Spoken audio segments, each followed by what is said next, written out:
So to Staff Sergeant Corey Ramsberg, to the disabled American veterans, I want to say to all of you,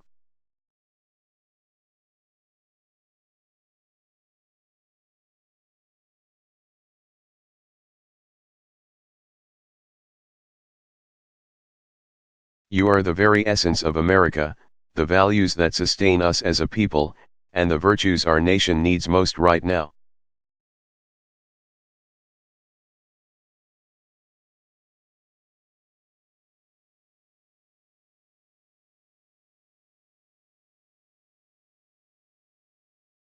And the resilience that, in the face of great loss, so many of you experienced.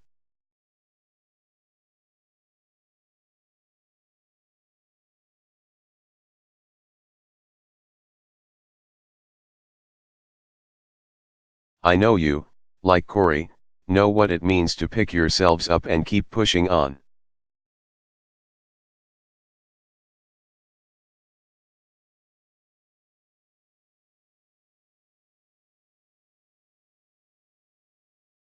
And that sense of purpose that tells us to carry on, not just when it's easy.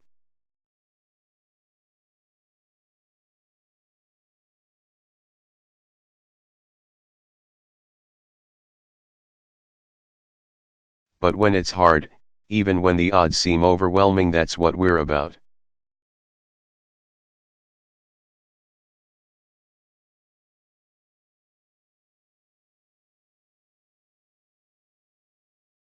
The confidence that our destiny is never written for us, it's written by us.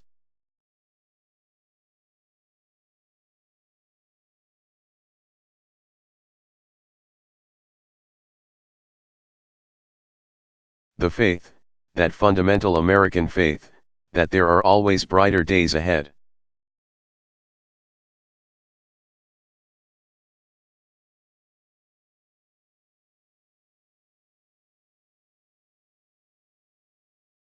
And that we will not simply endure.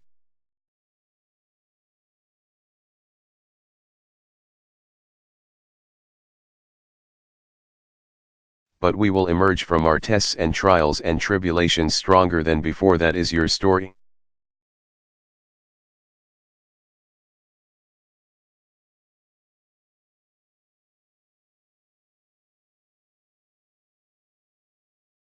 That is America's story.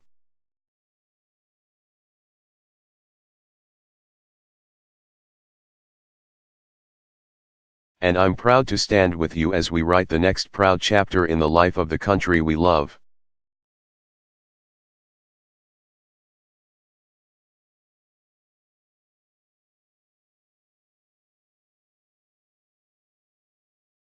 God bless you, and God bless the United States of America.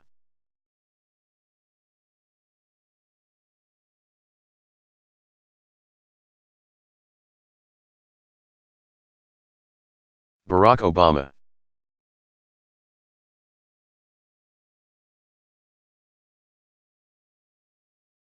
2016 Democratic National Convention Address.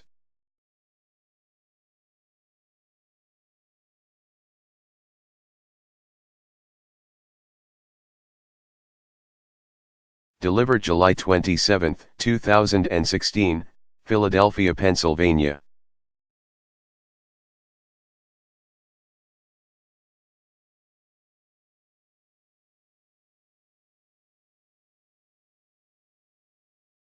Hello, America.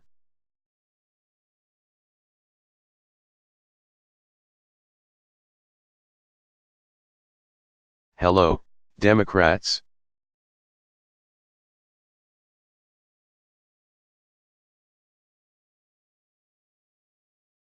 So, 12 years ago tonight, I addressed this convention for the very first time.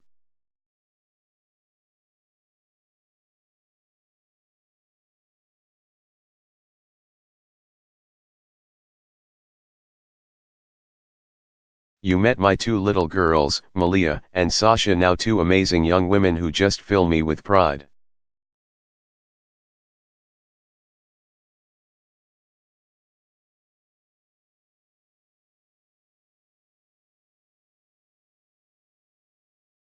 You fell for my brilliant wife and partner Michelle, who has made me a better father and a better man.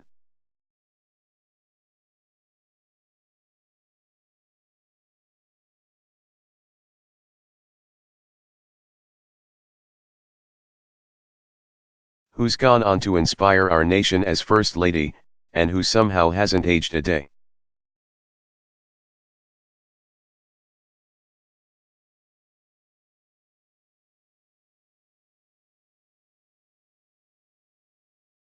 I know the same can't be said for me.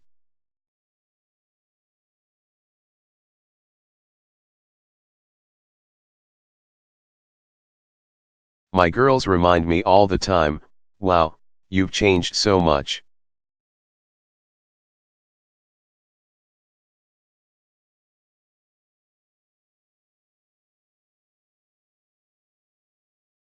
Daddy.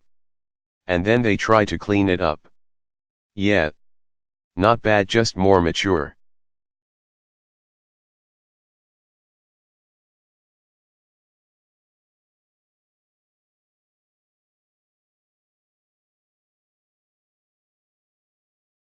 And it's true, I was so young that first time in Boston.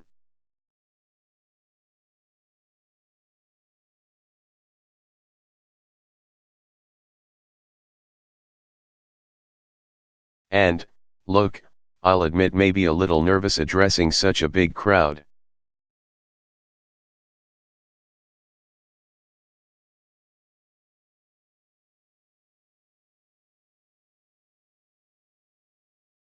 But I was filled with faith, faith in America the generous, big-hearted.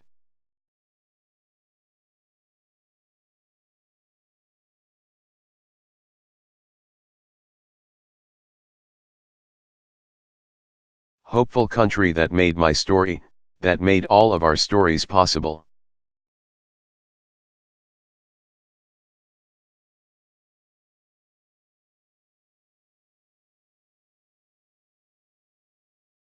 A lot's happened over the years.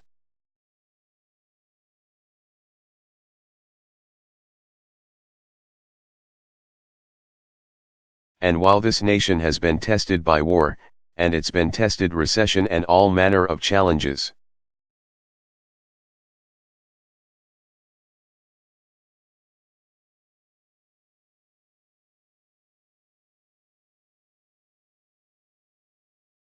I stand before you again tonight, after almost 2 terms as your president.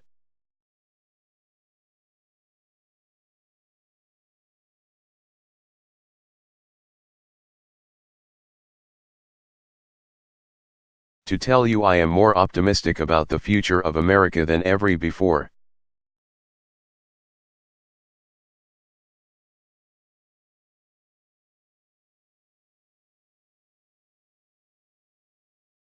How could I not be after all that we've achieved together?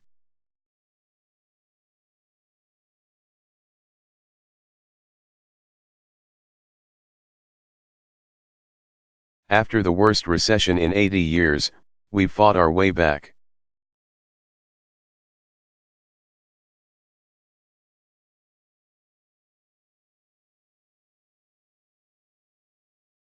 We've seen deficits come down, 401(k)s recover, and auto industry set new records.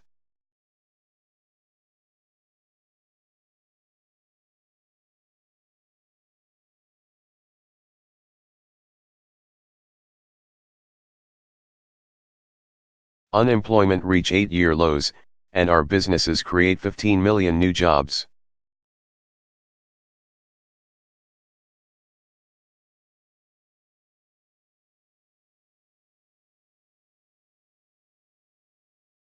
After a century of trying.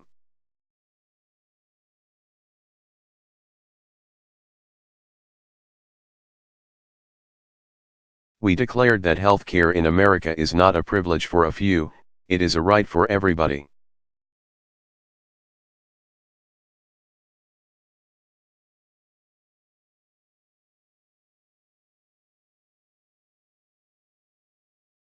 After decades of talk, we finally began to wean ourselves off foreign oil.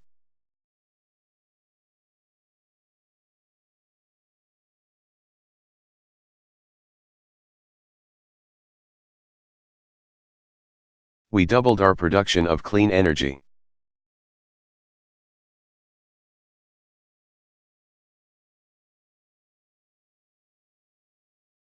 We brought more of our troops home to their families.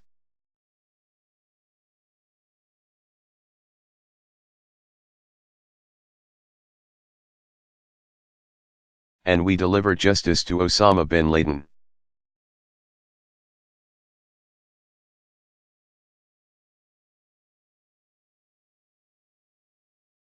Through diplomacy, we shut down Iran's nuclear weapons program.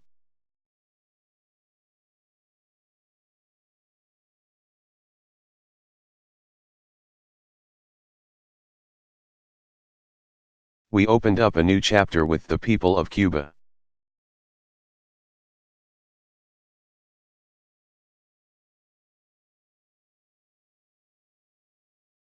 Brought nearly 200 nations together around a climate agreement that could save this planet for our children.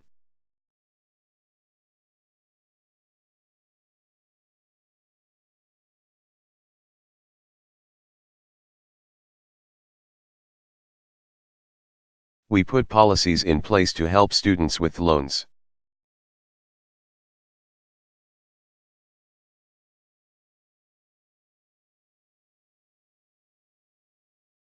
Protect consumers from fraud, cut veteran homelessness almost in half.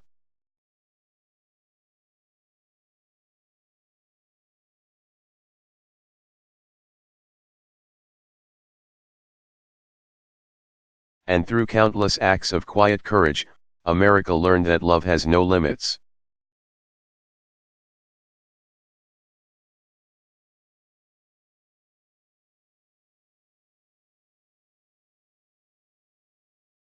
And marriage equality is now a reality across the land.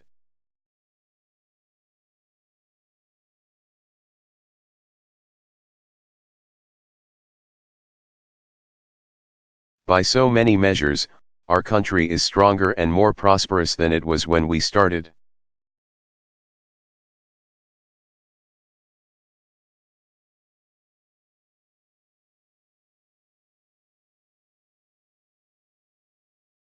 And through every victory and every setback, I've insisted that change is never easy, and never quick.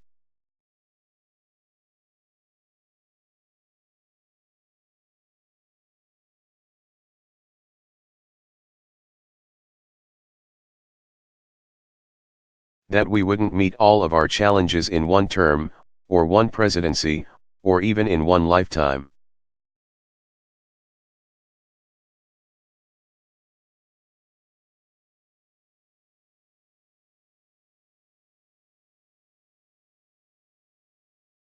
So tonight, I'm here to tell you that, yes, we've still got more work to do, more work to.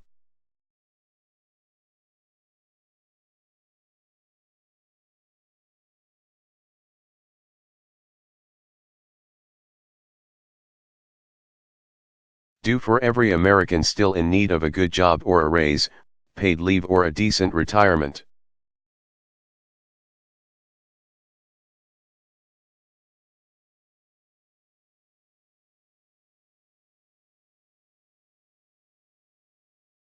For every child who needs a sturdier ladder out of poverty or a world-class education.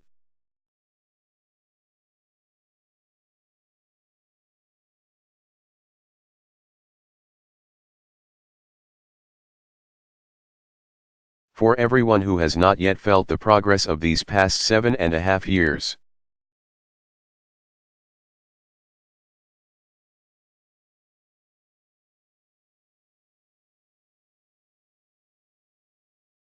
We need to keep making our streets safer, and our criminal justice system fairer.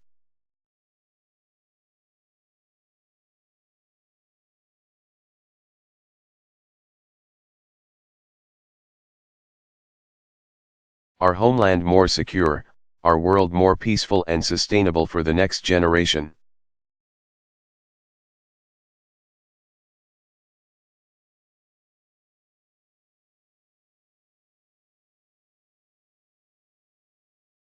We're not done perfecting our union, or living up to our founding creed that all of us are created equal.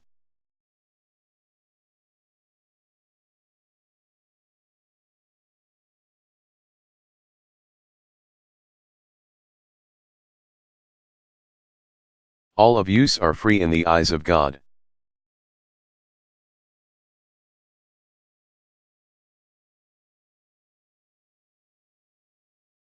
And that work involves a big choice this November.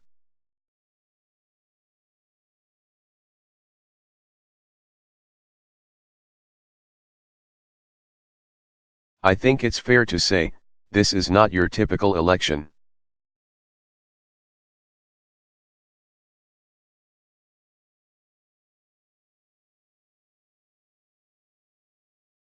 It's not just a choice between parties or policies, the usual debates between left and right.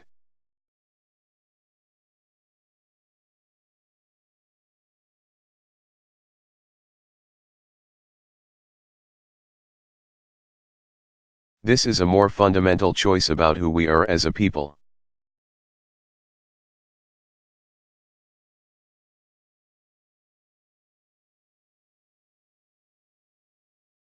And whether we stay true to this great American experiment in self-government.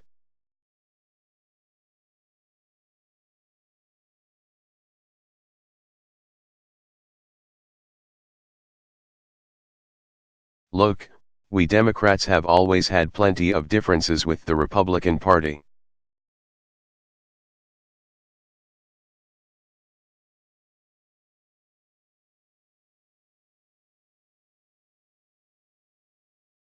And there's nothing wrong with that, it's precisely this contest of ideas that pushes our country forward.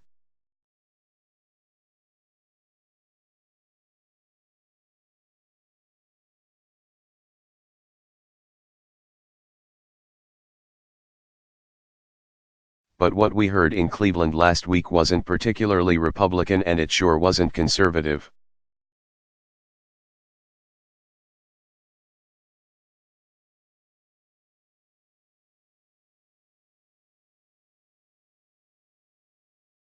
What we heard was a deeply pessimistic vision of a country where we turn against each other.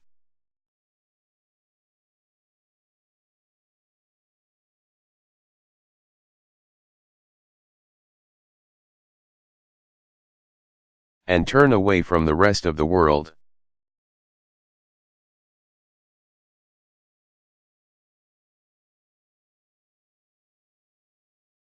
There were no serious solutions to pressing problems, just the fanning of resentment.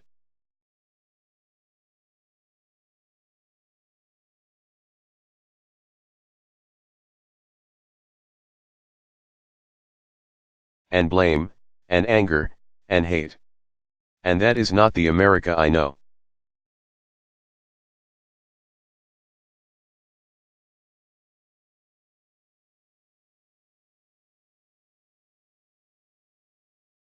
The America I know is full of courage and optimism and ingenuity.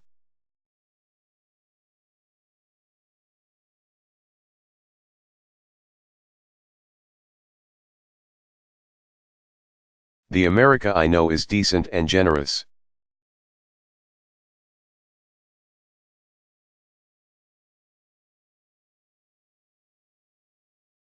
Sure, we have real anxieties about paying the bills, and protecting our kids, caring for a sick parent.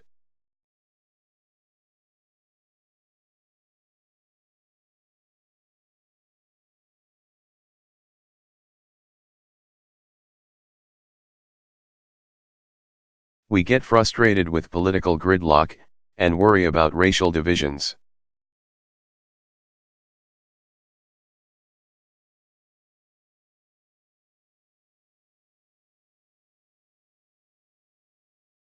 We are shocked and saddened by the madness of Orlando or Nice.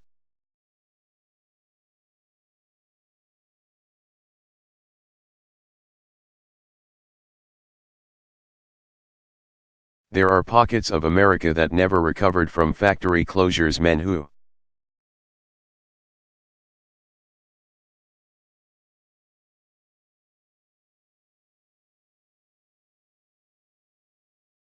took pride in hard work and providing for their families, who now feel forgotten.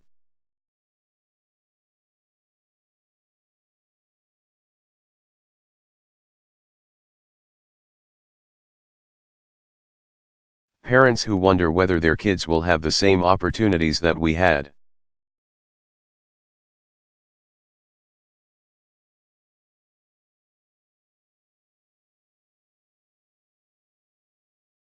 All of that is real.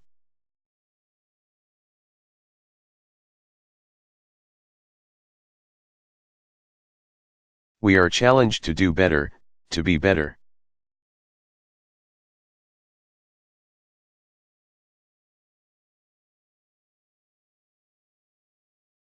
But as I've traveled this country, through all 50 states, as I've rejoiced with you and mourned with you,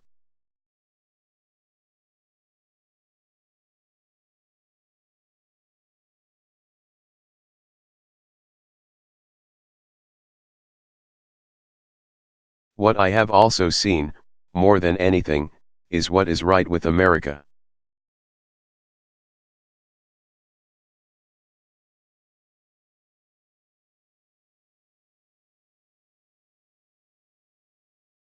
And most of all, I see Americans of every party, every background, every faith who believe that we are stronger together. Black.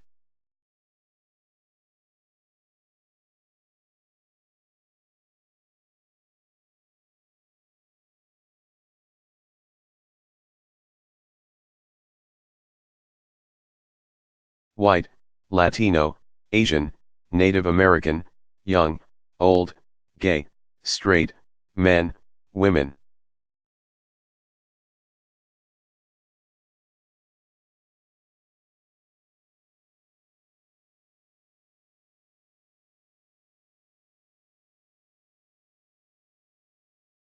Folks with disabilities, all pledging allegiance, under the same proud flag, to this big, bold country that we love.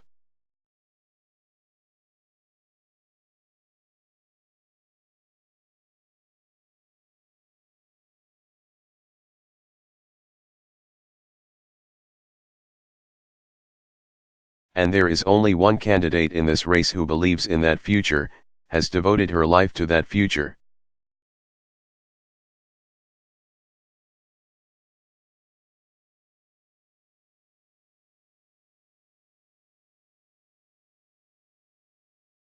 A mother and a grandmother who would do anything to help our children thrive.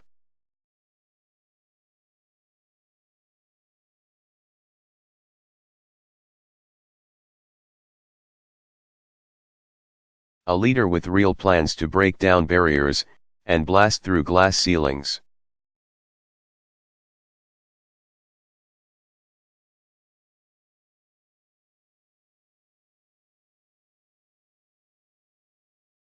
And widen the circle of opportunity to every single American. The next President of the United States, Hillary Clinton.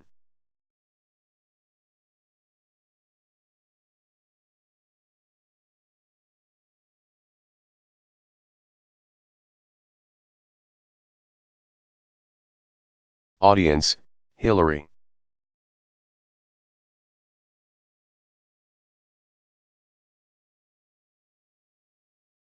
Hillary. Hillary.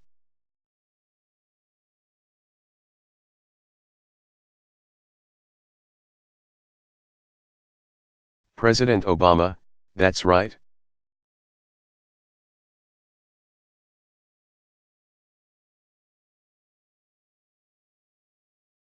Let me tell you, 8 years ago, you may remember Hillary and I were rivals for the Democratic nomination.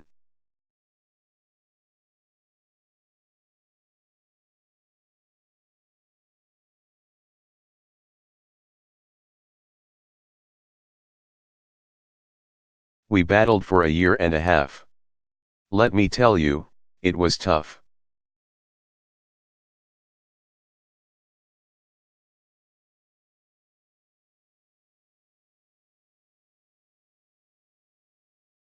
Because Hillary was tough. I was worn out. She was doing everything I was doing, but just like Ginger Rogers, it was backwards in heels.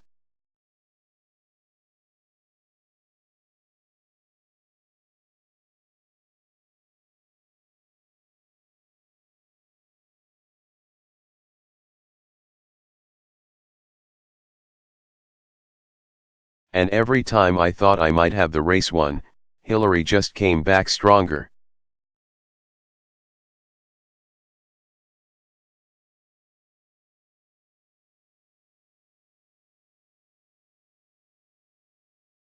But after it was all over, I asked Hillary to join my team.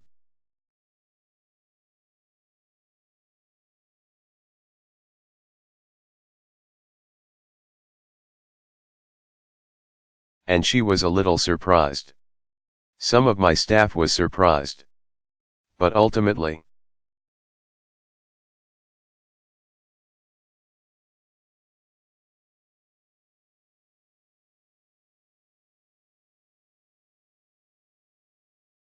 she said yes because she knew that what was at stake was bigger than either of us.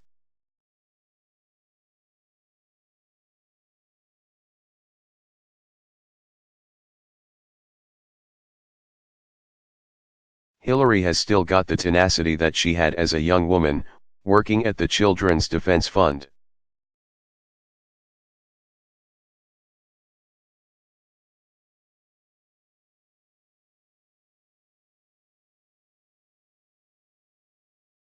Going door to door to ultimately make sure kids with disabilities could get a quality education.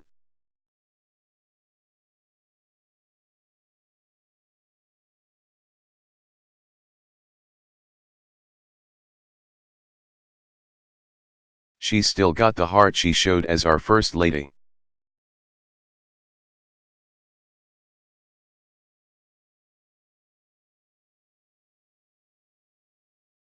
Working with Congress to help push through a children's health insurance program that to this day protects millions of kids.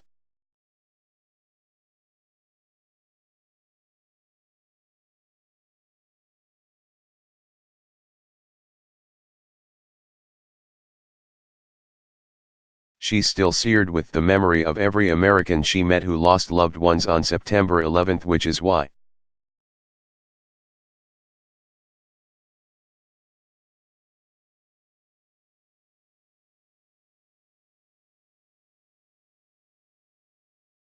as a senator from New York, she fought so hard for funding to help first responders.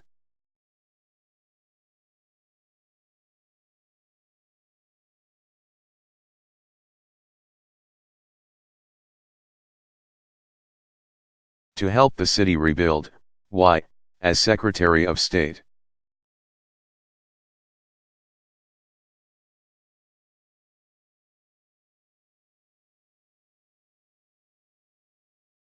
She sat with me in the Situation Room and forcefully argued in favor of the mission that took out bin Laden.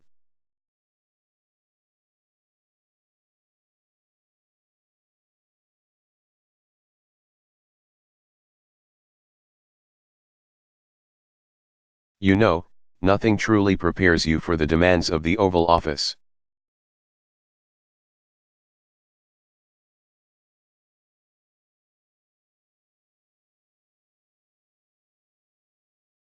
You can read about it. You can study it. But until you've sat at that desk,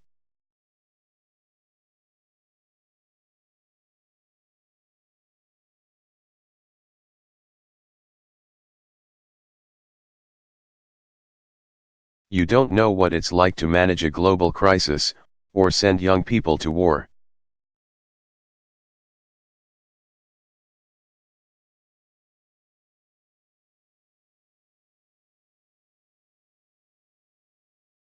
But Hillary has been in the room, she's been part of those decisions.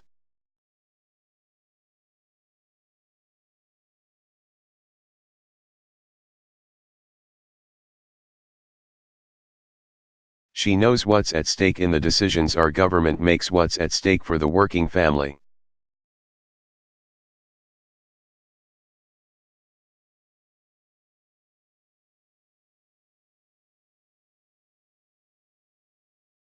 For the senior citizen, or the small business owner, for the soldier, for the veteran.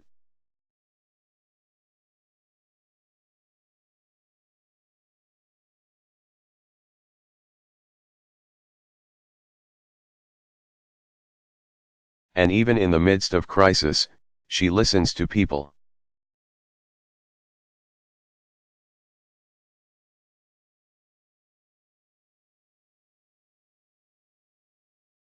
And she keeps her cool, and she treats everybody with respect.